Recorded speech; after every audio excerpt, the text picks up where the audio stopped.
Nange Eby'okulonda chejwe nomulabi wa BBS Terina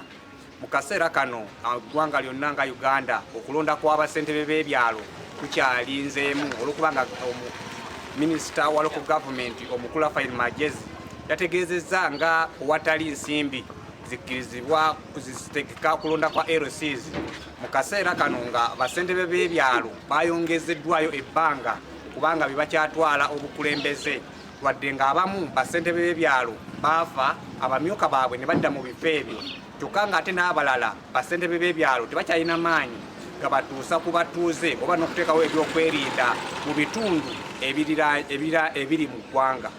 Naddala mu masoso g'ebyalo disitulikiti ezimu oba ebyalo Bassentebe b'ebyalo basimba ku bibiina byabufuzi okulondebwa kyokka mu kaseera kano nga n'ebibiina by'obufuzi basaladde eddiiro ne babivaamu ekiraga nti mu kaseera kano nga LCs zani batezina bakulembeze olwokubanga basala olw'ebibiina by'ebyobufuzi ne badda mu bibiina ebirala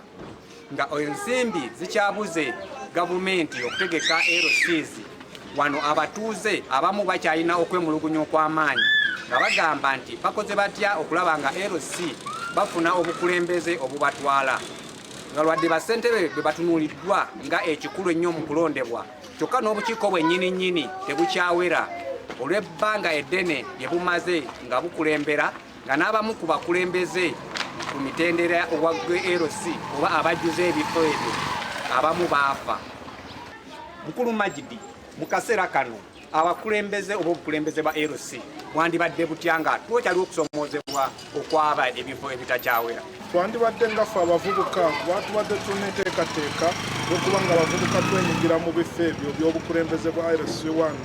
naye nga tutambula n'abakadde baffe nga just tutabikamu obutabisa abavubuka n'abakadde okusobola otuwabula kuba be baba baludde mu bukulembeze. Waliwo abakadde nabo nga basaana kuwabulwako abavubuka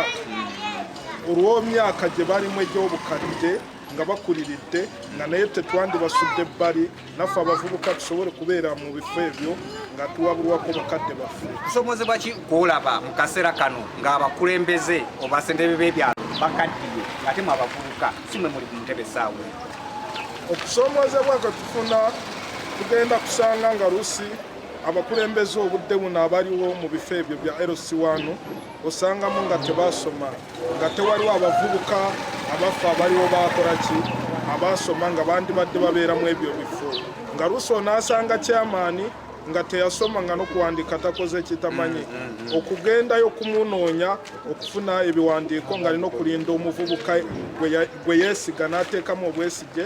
akole ki yaba akuwandiikira ebiwandiiko tusanga nga kitubonyabonya nnyo okuba n'abakyamaani nga lumu tebakola ki tebaasoma. Mu byokwerinda mwetaagisaamu abavubuka abalina ku mbavu okulaba nga banyweza ebyokwerinda mu kitundu kino. Abavubuka bandibadde banyiiga batya mu bukulembeze buno nga n'ebyokwerinda mu bitundu ebimu buli jeegeyege? Nga ndeetamu oluusi enkola gye tulaba mu bitundu ebirala oba mu nsi endala abavubuka b'ebyalo baali beenyigirangamu nga buli LC babaawo ennaku ze bateekawo ez'abavubuka nga abavubuka be balina okukuuma ekyalo kyabwe ng'ekiro kimu kirina okusulwamu abavubuka nga 10 basula balawuna ebyalo balabe oba tewaliwo abayingirira mu byalo naye enkola eyo era yandiseewo ku lw'amagezi g'abavubuka abasobodde kutambula mu nsi ez'enjawulo okulaba nga tusobola kuba na security mu byalo byaffe nga tetukyabibwa embuzi zaffe oba ente zaffe naffe tutuusako obulabe ffe. Bw'atyo omukulu Magidi bw'atunnyonnyodde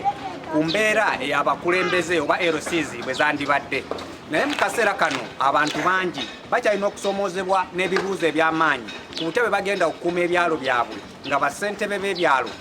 bali jeegeyege olw'emyaka gye bamaze nga n'abamu tebakyalina maanyi oluusi gatuuka ku abo obubenyi bw'amateeka we butuuse.